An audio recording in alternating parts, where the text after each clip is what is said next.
Bapak Ibu, Shalom, puji Tuhan. Di malam hari ini kita akan belajar firman Tuhan bersama-sama dari kitab Perjanjian Lama Yeremia pasal 9 ayat 23 sampai 24. Bapak Ibu, sebelum kita merefleksikan firman Tuhan, mari kita berdoa terlebih dahulu. Sungguh kami memuji kebesaran-Mu Tuhan Yesus untuk anugerah Tuhan yang cukup bagi kami, sehingga malam hari ini kami mau merefleksikan firman Tuhan. Allah, tolong kami masing-masing agar kami mengerti firman-Mu, baik hamba-Mu yang akan sampaikan firman, tetapi juga jemaat Tuhan yang akan dapat mendengarkannya. Allah memberkati kami, di dalam nama Yesus kami berdoa, amin. Bapak Ibu, kita baca dari Yeremia pasal 9 ayat 23 dan 24. Kop hitam ditetapkan lay adalah mengenal Allah adalah kebahagiaan manusia. Ayat 23. Beginilah firman Tuhan, janganlah orang bijaksana bermegah karena kebijaksanaannya. Janganlah orang kuat bermegah karena kekuatannya. Janganlah orang kaya bermegah karena kekayaannya.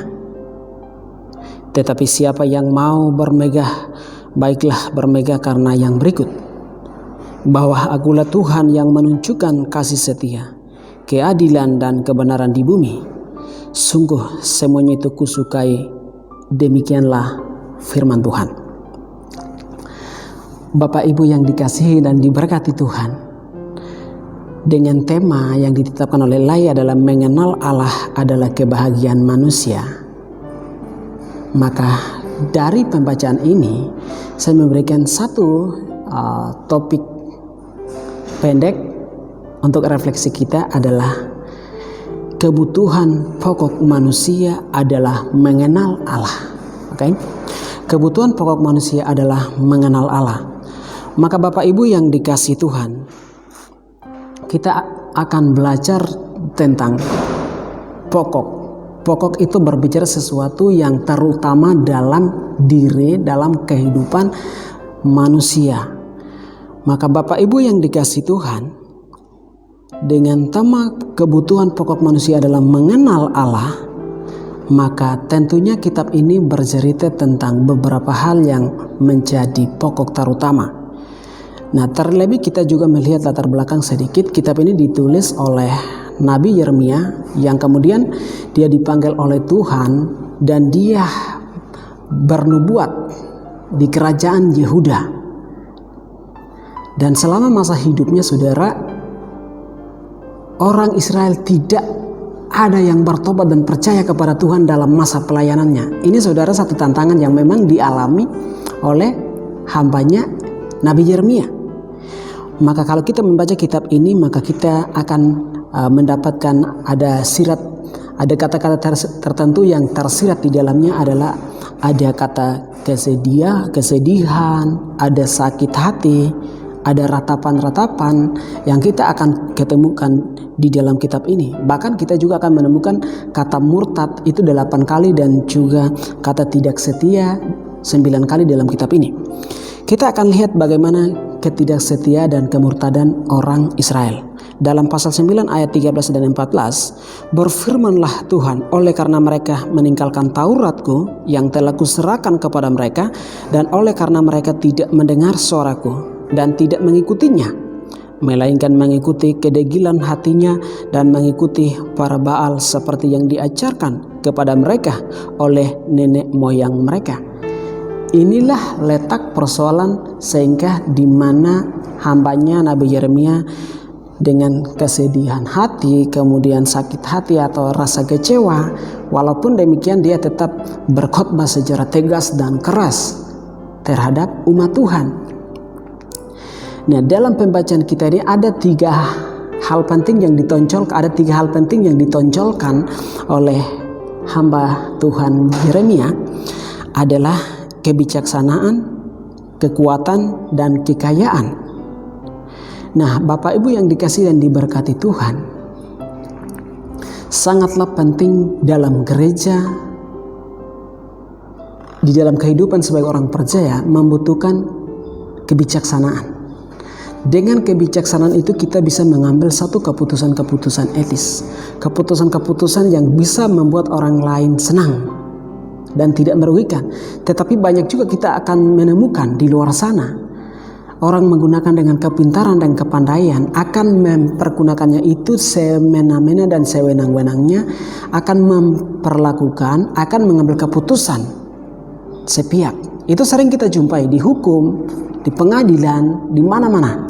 Dalam keputusan-keputusan tertentu kita akan menjumpai hal-hal demikian. Bahkan juga dengan kekuatan atau power yang dimiliki oleh seorang pemimpin misalnya, dia akan menggunakan dengan kekuasaannya itu, kemudian dia memperlakukan ataupun dia memimpin seenak-enaknya. Di sisi lain mungkin karena ketidaktahuannya, tetapi itulah kenyataan. Kemudian kita juga akan melihat orang yang memiliki kekayaan bisa universal, tetapi juga kalau spesifikasinya ya mungkin bisa secara ekonomi, tetapi juga secara pengetahuan. Itu juga bagian dari kekayaan yang dimiliki oleh jemaat Tuhan atau kita orang percaya. Nah, sekarang menjadi letak persoalan di sini adalah bagaimana kita mau merefleksikan atau mau memperlihatkan itu kepada dunia, mau menyatakan itu kepada dunia sebagai orang percaya, yang dimana Rasul Paulus mengatakan bahwa kita ini adalah surat-surat terbuka yang wajib atau yang layak dibaca oleh siapapun. Nah, kadang-kadang kita, Bapak Ibu Saudara yang dikasih Tuhan, gereja Tuhan atau orang-orang percaya, seringkali kita menjadi kendala di dalam organisasi, di dalam pemerintahan, atau di dalam kehidupan sehari-hari sederhana. Kita menjadi bukanlah menjadi pembawa berkat, tetapi menjadi troublemaker dengan kemampuan-kemampuan yang kita miliki itu, Bapak Ibu.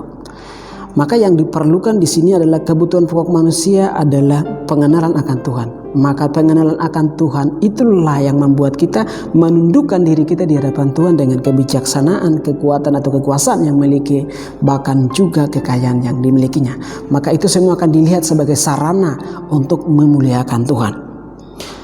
Maka Nabi Yeremia memberi pesan bahwa kalau kita mau bermegah, bahwa kita mau merefleksikan apa yang kita miliki, mari kita bermegah karena pengenalan akan Tuhan, karena memahami ajaran Tuhan, dan karena mengenal Tuhan sungguh-sungguh dalam hidup kita. Itulah yang akan membuat kita lebih merefleksikan atau menyatakan kemuliaan Allah, menyatakan kasih Allah di dalam dunia ini, di dalam bergereja, dimanapun kita berada sebagai anak Tuhan. Maka sangat memerlukan adalah mengenal akan Tuhan, maka Tuhan akan dipermuliakan melalui kehidupan kita, karena Tuhan adalah penuh setia, penuh adil, dan penuh kebenaran. Karena itu adalah hakikat Allah.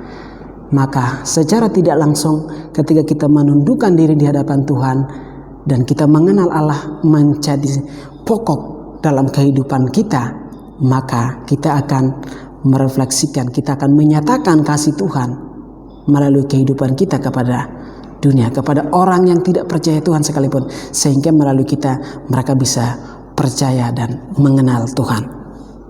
Amin. Untuk puji Tuhan, firman Tuhan, puji Tuhan, mari kita berdoa. Terima kasih Tuhan Yesus, kami berdoa mengucap syukur untuk firman Allah. Tuhan, kebutuhan pokok kami manusia, kami orang percaya, kami gereja Tuhan, kami anak Tuhan adalah pengenalan akan Dikau, akan mengubah pola berpikir kami, mindset kami, cara pandang kami semua, sehingga melalui kehidupan kami menjadi berkat, contoh yang baik untuk memuliakan nama Tuhan.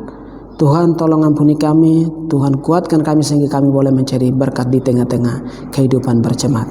Di dalam nama Tuhan Yesus Kristus sungguh kami berdoa dan memuji Engkau ya Bapa. Haleluya Yesus. Amin.